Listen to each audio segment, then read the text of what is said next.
اظہار شفوی کی کچھ اگزامپلس دیکھ لیتے ہیں، جیسے جعلناکم امتن، یہاں پہ میم کی آواز کو نہ تو چلائیں گے اور نہ ہی غنہ کریں گے۔ نمبر 2، کنتم تدرسون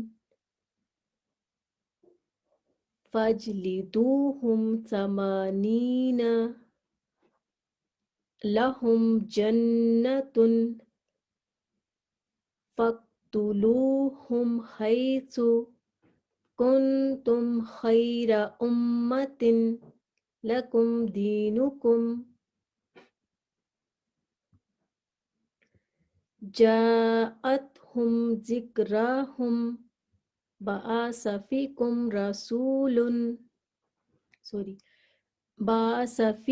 رسولا فی قلوبہم زیغ وبادلہم سیئات علیکم شہیدا ان کنتم صادقین۔ اظہار شفوی کا طریقہ، میم کو دونوں اونٹوں کے خشکی والے حصے کو ملا کر بغیر غننے کے ادا کرنا۔ پہلے ہم نے پڑھا تھا کہ اگر میم کے بعد با آ جائے یا میم آ جائے تو دونوں اونٹوں کو ملا کر غنہ کرتے ہوئے ادائیگی کی جائے گی، لیکن اظہار میں میم کو ظاہر کر کے پڑھا جائے گا بغیر غننے کے، غنہ نہیں کیا جائے گا، اور نہ ہی میم کی آواز کو چلنے دیں گے۔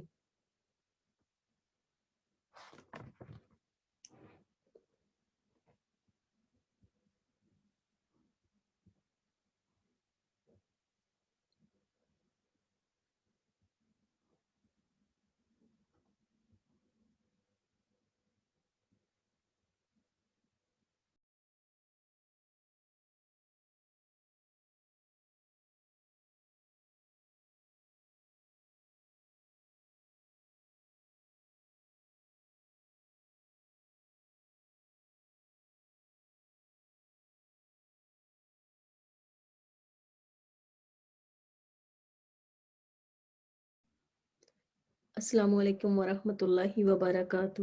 رب اشرح لی صدری ویسر لی امری واحلل عقدۃ من لسانی یفقہوا قولی رب زدنی علما اللہم فقہنا فی الدین، آمین ثم آمین۔ آج کا ہمارا ٹاپک ہے میم کے اجمالی احکام۔ حرف میم کی 3 صورتیں ہیں۔ نمبر 1، متحرک، مشدد اور ساکن۔ متحرک اس حرف کو کہتے ہیں جس کے اوپر کوئی حرکت یعنی زیر زبر پیش ہو، اسے عدم غنہ کے ساتھ پڑھا جائے گا، جیسے مالکی۔ مشدد اس میں غنہ ضروری ہے۔ مشدد اس حرف کو کہتے ہیں جس کے اوپر شد ہو، اور اسے تشدید بھی کہتے ہیں۔ ساکن وہ حرف ہوتا ہے جس کے اوپر جزم ہو۔ نمبر 3، ساکن، اس کی 2 حالتیں ہیں، غنہ اور عدم غنہ۔ غنہ میم ساکن کے بعد جب میم یا با آ جائے تو وہاں غنہ ہوگا، جیسے الیکم مرسلون، علیکم بوکیل۔ عدم غنہ جب میم ساکن کے بعد میم اور با کے علاوہ کوئی اور حرف آ جائے تو غنہ نہیں ہوگا، جیسے انعمتا، یہاں پہ نون ساکن ہے، نون ساکن کے بعد تو نون پہ غنہ نہیں ہوگا۔ میم ساکن کے تفصیلی احکام دیکھ لیتے ہیں۔ میم ساکن کے 3 احکام ہیں، ادغام، اخفا، اظہار۔ ادغام کا لغوی معنی داخل کرنا، ملانا، یعنی ایک چیز کو دوسری کے اندر داخل کرنا یا آپس میں ملانا، اور اصطلاحی معنی مدغم کو مدغم فی میں اس طرح داخل کرنا کہ دونوں ایک ساتھ مشدد ادا ہوں۔ اس کا قاعدہ دیکھ لیتے ہیں۔ میم ساکن کے بعد اگر میم آ جائے تو ادغام ہوگا، اور اس ادغام کو ادغام مثلین صغیر کہتے ہیں، جیسے الیکم مرسلون، انتم مؤمنون، فی قلوبہم مرض۔ طریقہ اس کا کیا ہے کہ پہلی میم کو دوسری میم کے ساتھ ملا کر ایک الف کے برابر غنہ کرنا۔ اس کا دوسری صورت دیکھتے ہیں، اخفا۔ اخفا کا لغوی معنی ہے چھپانا، اور اصطلاحی معنی میم کی آواز کو ناک میں چھپا کر اظہار اور ادغام کی درمیانی کیفیت کے ساتھ ادا کرنا۔ اس کا قاعدہ کہ میم ساکن کے بعد اگر با آ جائے تو اخفا ہوگا، اور اس اخفا کو اخفاء شفوی کہتے ہیں، کیونکہ میم اونٹوں سے ادا ہوتا ہے اور میم اونٹوں کو شفتین کہتے ہیں، اس لیے اس اخفا کو اخفاء شفوی کہا جاتا ہے۔ اس کو دیکھ لیتے ہیں، اس کی ایگزامپلس۔ وَمَن يَعْتَصِم بِاللَّهِ عَلَيْكُم بِوَكِيلٍ فَاحْكُم بَيْنَهُم بِالْمَعْرُوفِ۔ اس کا طریقہ کیا ہے؟ میم کو ادا کرتے وقت دونوں اونٹوں کے خشکی والے حصے کو نرمی کے ساتھ ملا کر بقدر ایک الف غنہ کریں، پھر دونوں اونٹوں کے کھلنے سے پہلے تری والے حصے یعنی گلے حصے سے با کو سختی کے ساتھ ادا کریں۔ اس کی تیسری صورت ہے اظہار۔ اظہار کا لغوی معنی ہے ظاہر کرنا، اور اصطلاحی معنی میم کو اس کے مخرج سے بغیر غننے کے تمام صفات کے ساتھ ادا کرنا۔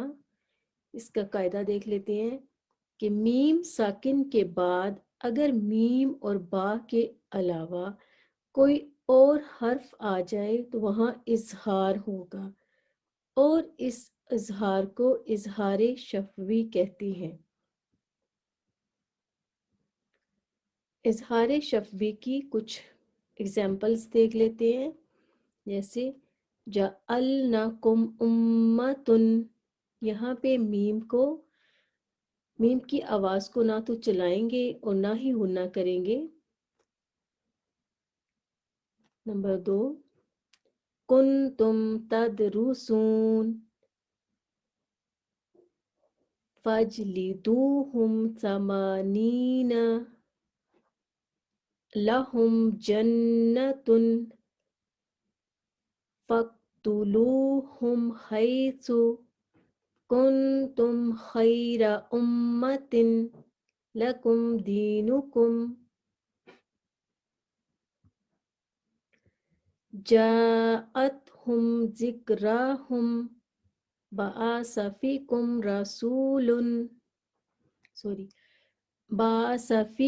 رسولا فی قلوبہم زیغ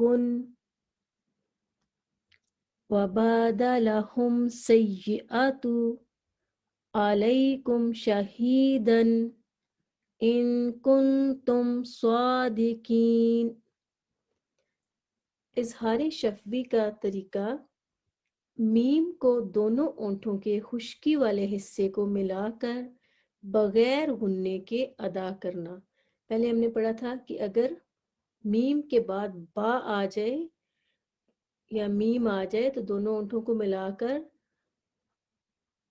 غنہ کرتے ہوئے ادائیگی کی جائے گی، لیکن اظہار میں میم کو ظاہر کر کے پڑھا جائے گا بغیر غننے کے، غنہ نہیں کیا جائے گا، اور نہ ہی میم کی آواز کو چلنے دیں گے۔